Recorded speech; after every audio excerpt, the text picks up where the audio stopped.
નમસ્કાર.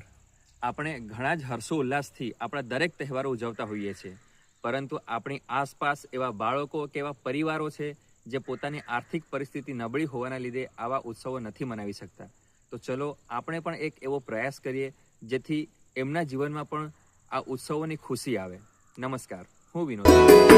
जैसे आँखों की डिबिया में निंदिया और निंदिया में मीठा सा सपना और सपने में मिल जाए फरिश्ता सा कोई